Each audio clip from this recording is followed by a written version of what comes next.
সরকারি হাসপাতালে টয়লেটের এই বেহাল দশার কারণ কি শুধুমাত্রই অতিরিক্ত রোগীর চাপ না অন্য কিছু? হ্যাঁ, ধন্যবাদ। এখানে আমাদেরকে বুঝতে হবে যে এখানে তিনটা পক্ষ আছে। এই তিন পক্ষ এই সমানভাবে দায়ী এই টয়লেটগুলোর এই অবস্থার জন্য, বেহালের অবস্থার জন্য।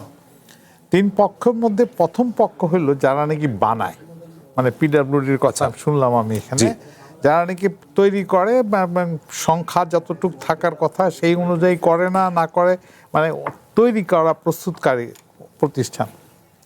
দ্বিতীয় হলো যারা নাকি এটাকে চালায়, মানে হাসপাতাল কর্তৃপক্ষ HSD।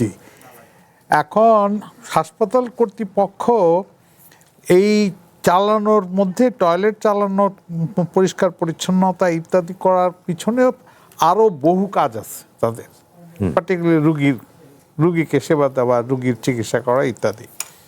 তো এখন তাদের কাছে এই জিনিসটার maintenance and how to keep it clean and easily accessible, available, এটা তাদের কাছে অনেক কাজের প্রায়োরিটির মধ্যে নাই, একদম নিচের দিকে। তৃতীয় পক্ষ এবং সবচেয়ে বড় পক্ষ, তৃতীয় পক্ষ হলো যারা নাকি এটাকে ব্যবহার করে, পেশেন্টের আত্মীয় স্বজন, অ্যাটেন্ডেন্ট ইত্যাদি ইত্যাদি। তৃতীয় পক্ষের সবচেয়ে বড় সমস্যা হলো যে তাদের কোনো রকমই প্রশিক্ষণ দেওয়া নাই বা কোনো রকমই শিক্ষা দেওয়া নাই যে এটা কিভাবে ব্যবহার করতে হবে। দেখেন, একটা ছবি কিছুক্ষণ আগে আমরা দেখলাম যে কমোডটা কাইট হয়ে পড়ে আছে। এই কমোড কিভাবে ব্যবহার করতে হয় গ্রামের থেকে যে আসা পেশেন্টটা সে মোটেই জানে না। সে এটার উপরে উঠে চড়ে বসতে গিয়ে ভেঙে ফেলে, সে নিজেও আঘাত পায়, বিভিন্ন রকম সমস্যা হয়।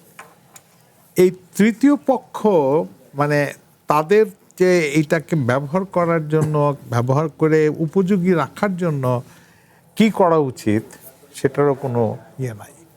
তাহলে এখন দোষ আমরা কাকে দিব? দোষ দিতে হবে সবাইকে, ত্রিপক্ষীয়। আমি তৃতীয় পক্ষের প্রশ্ন একটু আপনাকে প্রশ্নটা করি। আমার হাতে যে পরিসংখ্যান, বরিশাল শেরেবাংলা মেডিকেল কলেজ হাসপাতাল 500 শয্যার, আমাদের রিপোর্টার আজকে যে তথ্য দিয়েছেন সেখানে 2500-এর বেশি মানুষ প্রতিদিন হাসপাতালে থাকেন। নির্মাণে নাম্বার 1 শাহ সিমেন্ট, সেটা আউটডোরে এবং ভর্তি সব মিলিয়ে, এবং সেখানে টয়লেট আছে হাতে গোনা কয়েকটা। তা 2500 মানুষ যদি ধরেও নেই অ্যাভারেজে, যদি 10টা টয়লেট ব্যবহার করে, সেইখানে তৃতীয় পক্ষকে আপনি দোষ দেবেন কি করে?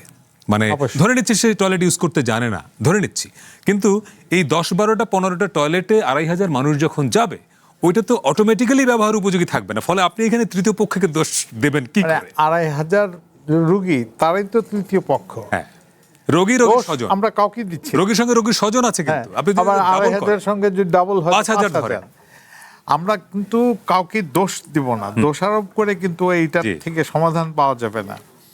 এইখানে আমাদের প্রথমে যে যারা নাকি বানাইলো, প্রস্তুতকারকরা যারা নাকি এটাকে ঠিকঠাক করে তৈরি করে দিল, তারাই প্রথমে একটা ভুল করলো।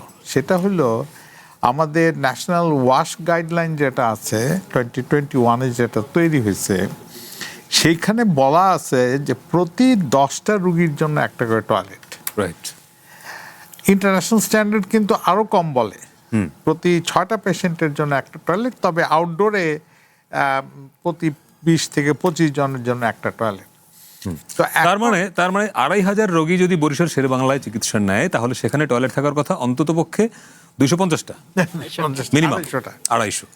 কিন্তু 250টা তো নাই, 250-র কাছাকাছিও নাই। আচ্ছা, তো সেই জন্যই আমাদের তো শুরু হইলো সেইখান থেকে সমস্যাটা। মানে আমাদের পরিকল্পনা, এই হাসপাতালটা, বিশাল হাসপাতালটা পরিকল্পনার সময় আমাদেরকে এই চিন্তাটা করা উচিত ছিল যে এটা ভবিষ্যতে কি হবে, এটা কেমন করে ব্যবহার করবে, এই টয়লেটগুলো কিভাবে পরিচালনা করা যাবে, পরিষ্কার রাখা যাবে, তো সেটাই করে নাই। তারপরে আসেন দ্বিতীয় পক্ষ। তৃতীয় পক্ষের তো এখন 5টা টয়লেট বানায় দিচ্ছে, 10টার জায়গায় 5টা টয়লেট। এই 5টা টয়লেটকে ঠিক মতে রাখার জন্য তাহলে পরে ওনাদেরকে যা করতে হয়, মানে যত কিছু করা উচিত সেটাই করা উচিত। এক্সট্রা লোক নিয়োগ করা উচিত, এক্সট্রা ক্লিনিং মেটেরিয়ালস দেওয়া উচিত, আরো যা কিছু করার কথা, কারণ অলরেডি তো তৈরি হয়ে গেছে 5টা, 10টা জায়গায় 5টা। এখন আমাদের হলো কি যে ওই যে বললাম দ্বিতীয় পক্ষ যে এইচএসডি বা হাসপাতাল কর্তৃপক্ষ, তাদের সবচেয়ে বড় সমস্যা হলো রুগী সামাল দিতেই ওই যে বললাম, হিমশিম খায়। 2500 রুগী সামাল দিতেই হিমশিম খাচ্ছে তারা। আর ওই বেডও কি অবস্থায় আছে, টয়লেট কি অবস্থায় আছে, কোনোটাই দেখার কোনো